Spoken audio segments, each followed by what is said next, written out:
We are back on the W.A.D.E concept presented by The Ring Magazine. Massive news in the combat sports world. I have no time to give you guys a rhyme that switches on a dime. This shit is sublime. Let's just get into what we're talking about today.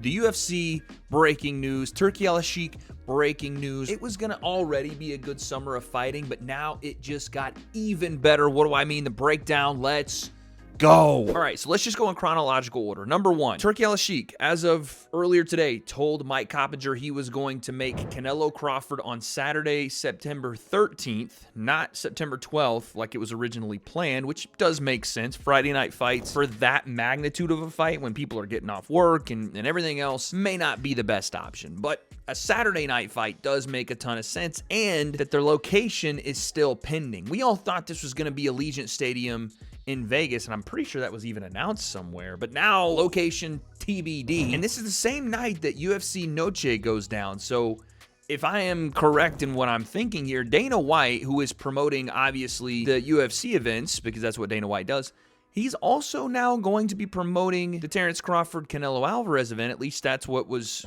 the picture taken on the top of the Empire State Building. Dana in between Canelo and Terrence Crawford. He's going to promote two combat sports running simultaneously against each other, maybe, on the same night. This is crazy. So that was the biggest news to start here. And also, the Terrence Crawford Canelo Alvarez fight is not going to be on Netflix. This is going to be on pay-per-view, which again is a change. This was supposed to be on Netflix from what I understood.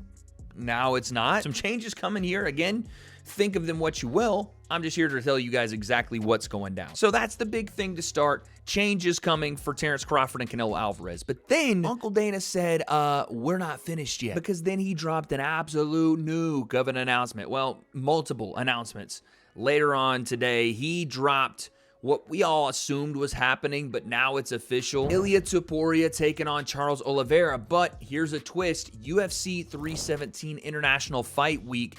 It's not for an interim belt at lightweight. Ladies and gentlemen, it is now confirmed that Ilia Topuria and Charles Oliveira will be fighting for the UFC Lightweight Championship of the World, meaning Islam Makhachev has vacated his 155 belt to go up and take on Jack Della Maddalena. This is massive because a lot of people were assuming that this was going to be a double champ situation. What this tells me is the two-belt era is over in the UFC. That's what this tells me. This is no longer even a question in my mind because you look at Ilia Topuria, who moved up from 145.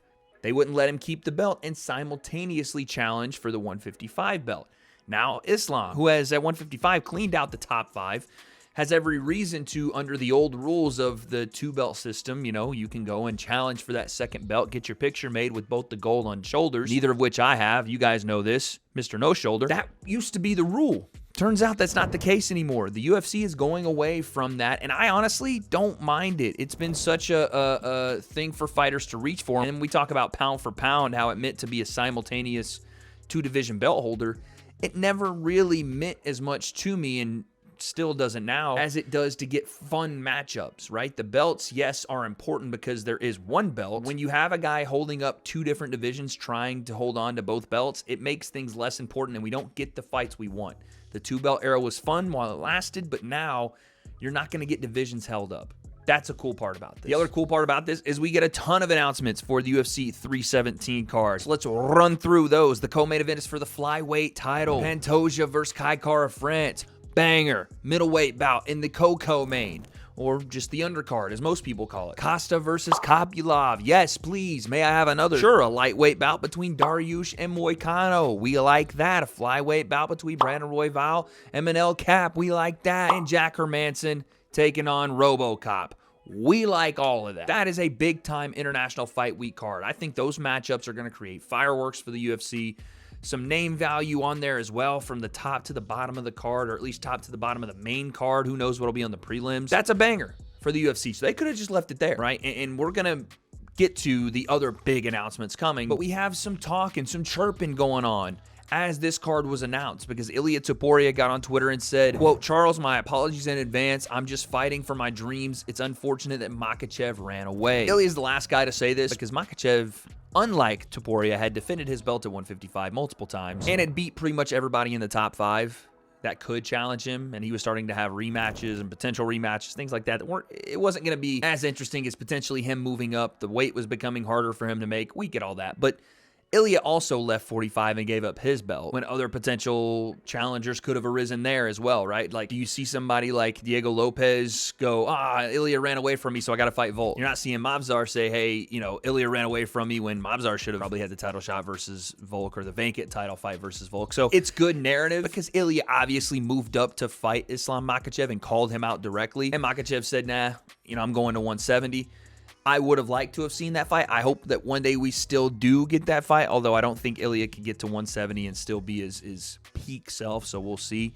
But I like it. I like the banter. I like the fight between Ilya and Charles. This is another one that I think is super interesting. Charles, with a lanky frame, does like to scrap. Good hands, good feet. He seems to figure out even the best strikers on the feet. I mean, he's ran through the last two at 45, Volk and Max Holloway, and they both had their successes and failures at 55 as well. So Charles now getting a title shot after he had waited for so long against let's say a freshman debutante at 155, even though Ilya has fought at 155 before, and I think he got head kicked in that fight. Was that the Jai Herbert fight where he got head kicked? Maybe not. Point being, this will be an interesting move for Ilya.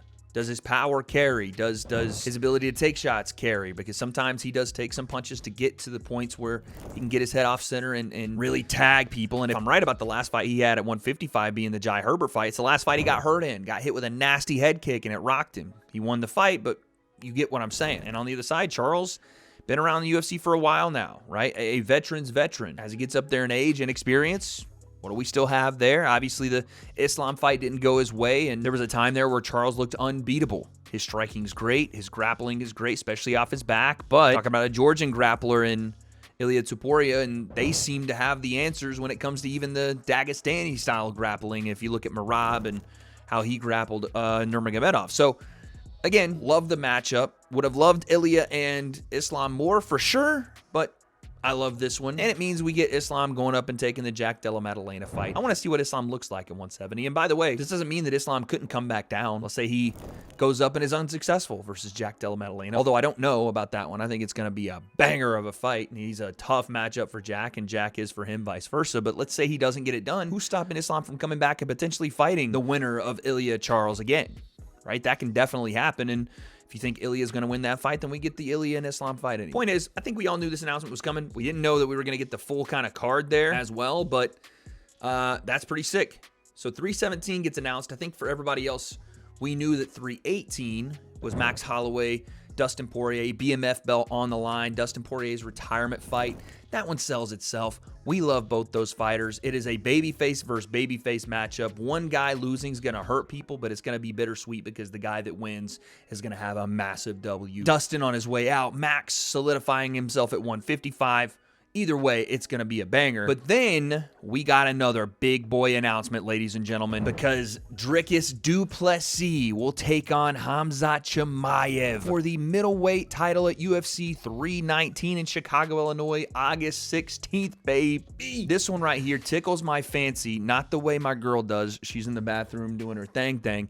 I mean, in the fight feels, this tickles my fancy like nothing else right now, because how can you not love this matchup? Du Plessis, Khamzat. It felt like it was Khamzat's time to finally get his chance. It honestly has felt like that for a bit for Khamzat. I'm just, knock on wood, pray to whatever you believe in that this fight goes through, because we've had both guys had some injury issues in the past. Obviously, Khamzat pulling out of a couple of different fights, but it's time now.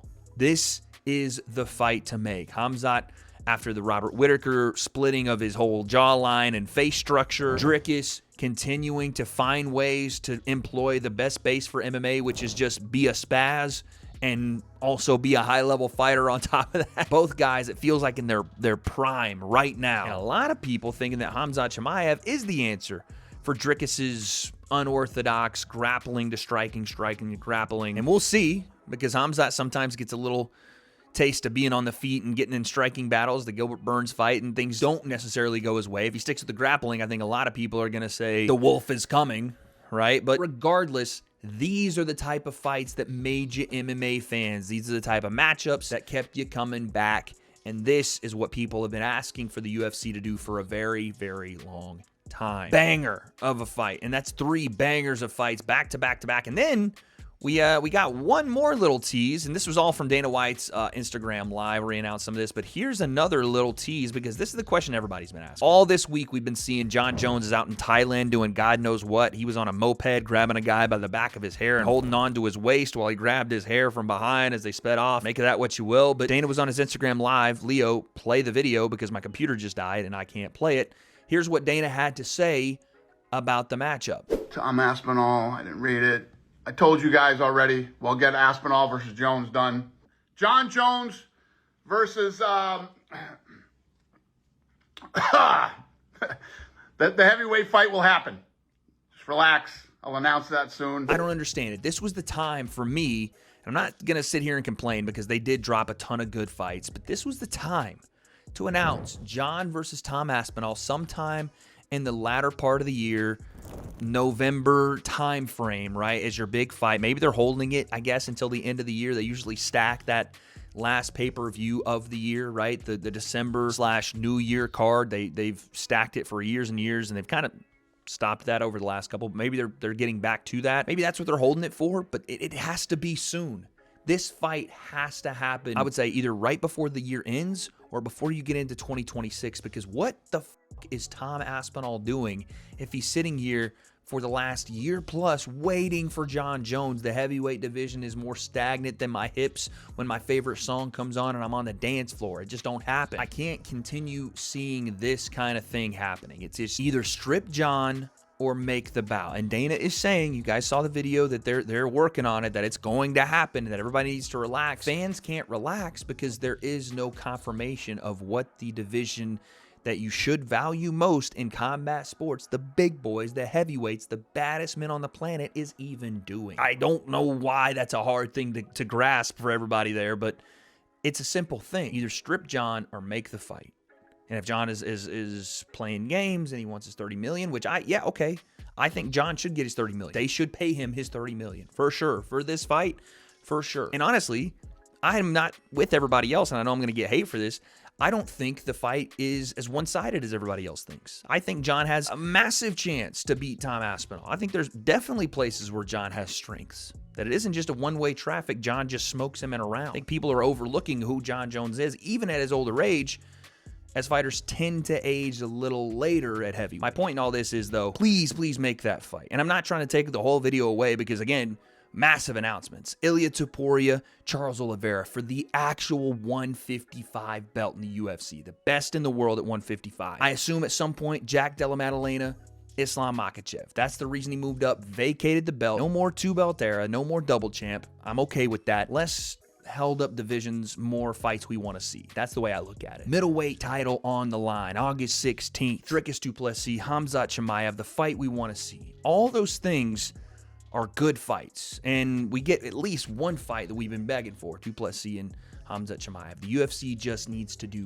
one more thing to make it complete, to bring back the feel of what fans are bubbling over in this summer to fall stretch they're giving us. 320 or 321, I better see Jon Jones and Tom Aspinall. That would make it a perfect year for MMA. But as almost always in combat sports, none of us really have the answers as to what happens next. All these announcements are great.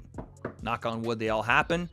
But there's one still missing, and I do think it needs to happen in the next 6 to 8 months, because if not, you might as well book Tom Aspinall with Ciryl Gane and get Jon out of here. Strip him of the belt, have him retire, whatever else he wants to do, but he can't continue holding up heavyweight because it's the most important division in MMA, and it's not getting its due. And Tom Aspinall in his prime is not getting his due, and that's a damn shame. And speaking of massive events, July 12th, The Ring Magazine is putting on a card again in New York. Edgar Berlanga, Hamza Shiraz. That's one main event. Here's the second one. Shakur Stevenson, William Zepeda. Banger-ring right there. Alberto Puello, Subriel Matias.